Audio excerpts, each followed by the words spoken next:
This is a podcast from soof.co.uk. Hello, I'm Patrick Downs. This is all about film, whether it be Blu-ray, DVD or streaming. This is Bring the Film. In Tenet, a secret agent embarks on a dangerous time-bending mission to prevent the start of World War III. It's directed by Christopher Nolan, stars John David Washington, Robert Pattinson, Elizabeth Debicki, Michael Caine and Kenneth Branagh. And our correspondent Haley Donaghy caught up with Robert Pattinson and Elizabeth Debicki and asked Robert how it was to work with Christopher Nolan. When you see the movie, there were just sequences that were so enormous that I just don't know how someone can have the mental capacity to really keep every element in their brain. I mean, there were so many moving parts in some of these things, and also just because of the nature of the story, it's just really complicated to even do a simple thing, and then trying to do these sequences with 1,000 extras and things blowing up everywhere. I mean,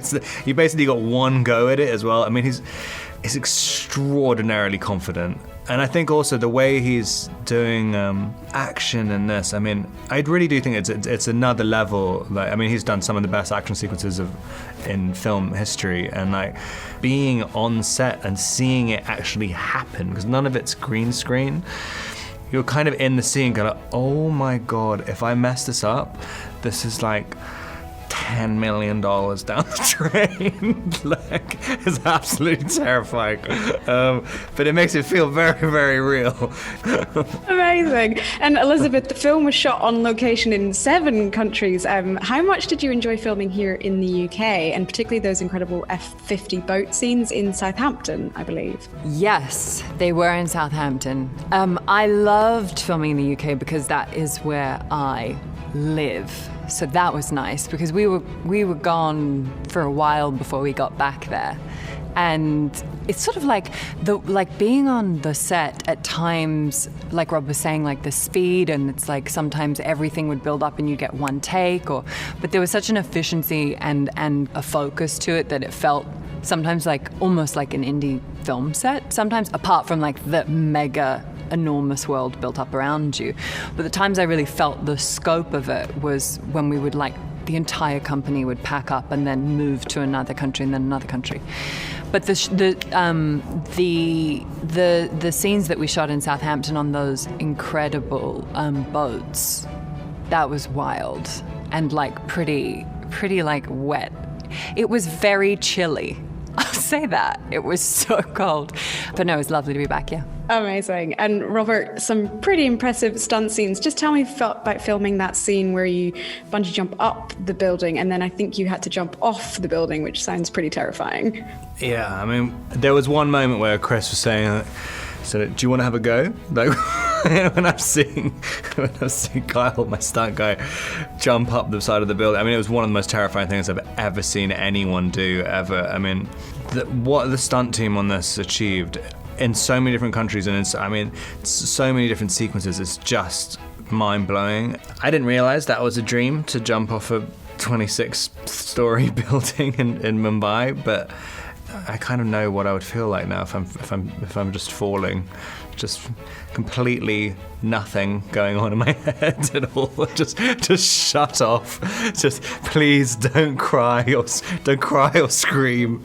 Yeah, it was very, very exciting, and kind of, yeah, that's definitely going to be a once-in-a-lifetime experience. This is a podcast from soof.co.uk. And our film correspondent Haley Donaghy caught up with Sir Kenneth Branagh about how he felt to be asked by Christopher Nolan to play such an appalling character. He didn't say that to begin with. He just gave me the script, but then when I went for my first costume fitting, and I remember I flew to Estonia. He was in the middle of that massive opening sequence where the theatre is besieged, and as I was walking back out to the exit, quite a long walk away from the set, he followed me all the way, and I thought, but I wanted to say, you should go back, there's like 3,000 people there, and there's a lot going on. And he was very clear. He said, I just want you to know, Ken, this fella really is absolutely unremittingly appalling, and so please don't have any doubts about that being what I want. He says, I'm not looking for redemption or a redeeming quality here.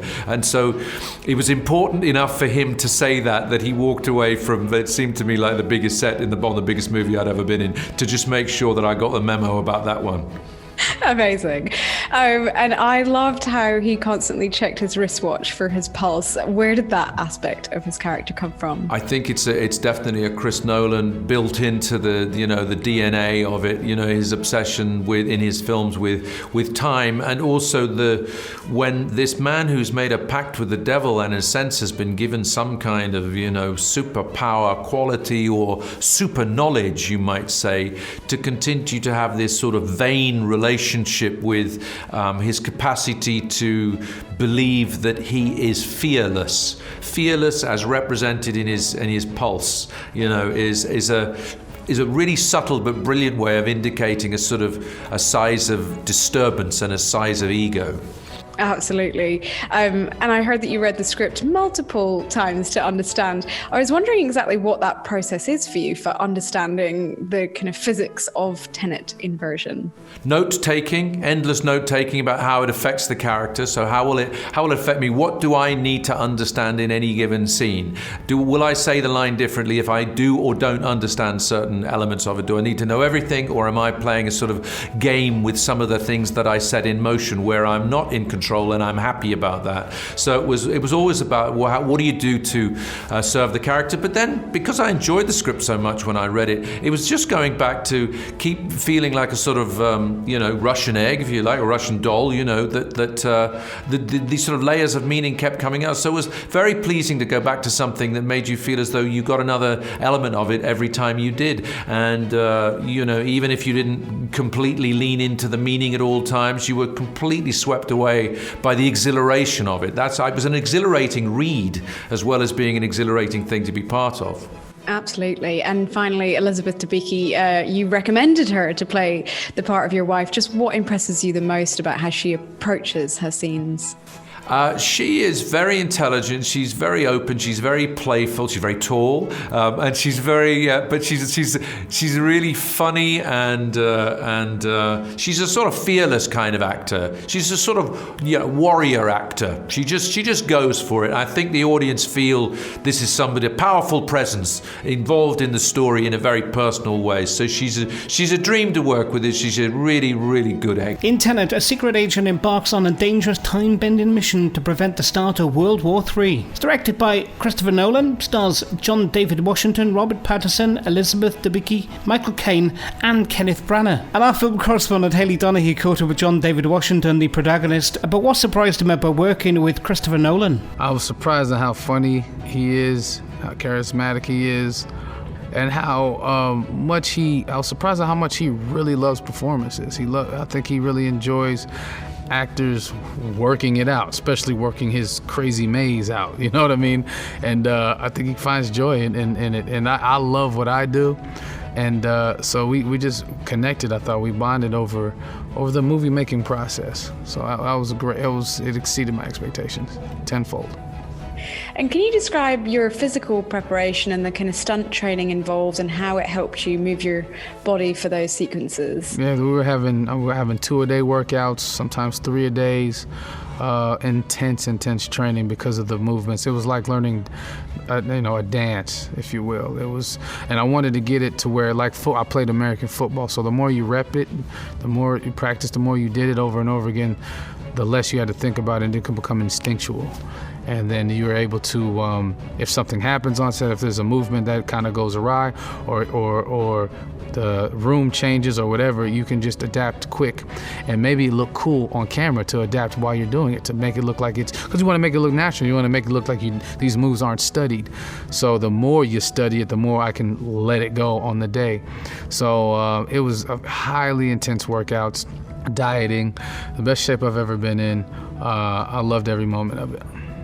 And we love to see our national treasure, Sir Michael Caine, as is tradition in Christopher Nolan films. How enjoyable was that scene? Oh man, it was one of the best days I've ever had on set. He's so funny. Like he was cracking me up, and he still has the charm and the wit, particular language that I was surprised to hearing Sir Michael Caine curse is like, everybody should experience that at some point in their lives. It's incredible. He can be a stand-up comedian for all. So I loved every moment of it, and finding myself sitting opposite of him at the table and rattling off some lines. I mean, I'll never forget it for the rest of my life. I'll always have that. Never forget it. And what was your reaction when you heard they were going to crash a real Boeing Jumbo 747? Everybody must have wanted to be on set that day. I mean, if you must ask, my initial reaction was like, yeah, right. Like, how are they gonna pull this off? And so the night that it happened, it was quite a spectacle. It was crazy. It was insane to see that. Yeah, practicals. Gotta love it.